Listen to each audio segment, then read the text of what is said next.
Pasukan artileri Rusia dari distrik militer selatan menggempur area di mana unit-unit nasionalis Ukraina sedang memulihkan efektivitas tempurnya. Kru kendaraan udara nirawak UAV menyesuaikan tembakan MLRS secara real-time. Berkat kerjasama yang terkoordinasi dari para prajurit, semua target berhasil dilumpuhkan, tulis Kementerian Pertahanan Rusia dalam sebuah pernyataan pada tanggal 1 Mei tahun 2023. Sistem peluncur roket ganda Rusia yang dimaksud adalah Tornado G, Tornado S, atau Tornado U, yang merupakan versi modernisasi dari sistem BM-21 Grad.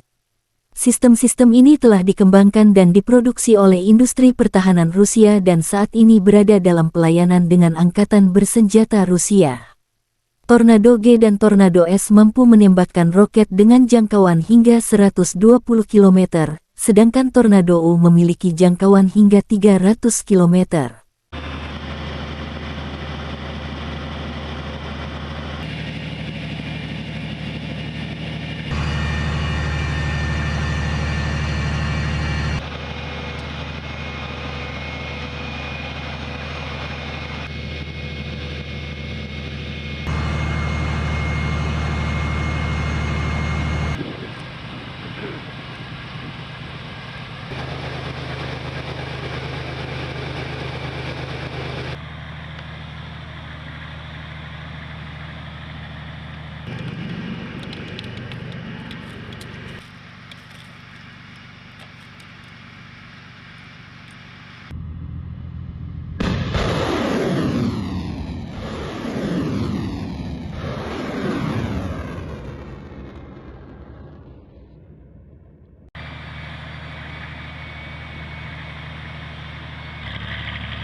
Pasukan Rusia mengeliminasi hingga 385 tentara Ukraina di wilayah Donetsk dalam 24 jam terakhir.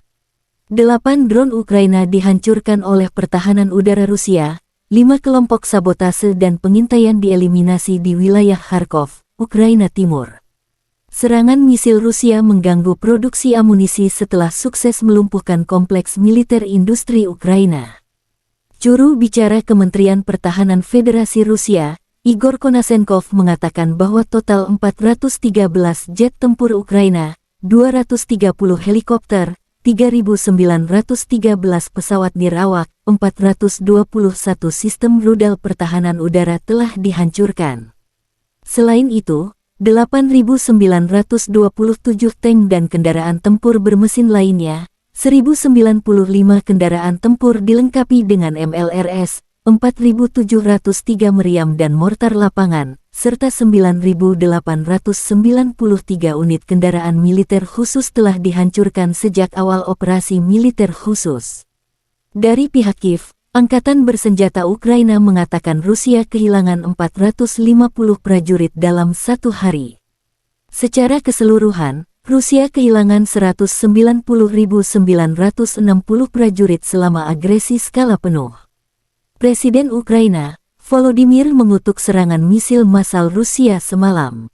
Zelensky memulai Senin dan Minggu baru ini dengan pertemuan selama 1 jam dengan semua tingkat pemerintahan dan pertahanan. Kepala Pemerintahan, Menteri, Kantor Presiden, Panglima Tertinggi, Kepala Direktorat Utama Intelijen dan Layanan Intelijen Asing, Kepala Layanan Keamanan, dan Sekretaris Dewan Keamanan Nasional dan Pertahanan memberikan laporan. Isu pertama adalah konsekuensi dari serangan Rusia, termasuk serangan misil, kata Zelensky. Konflik Rusia dan Ukraina telah berlangsung selama 434 hari. Masih belum ada perjanjian perdamaian antara kedua belah pihak.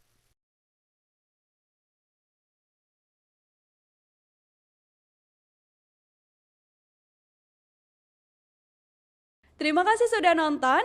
Jangan lupa like, subscribe, dan share ya.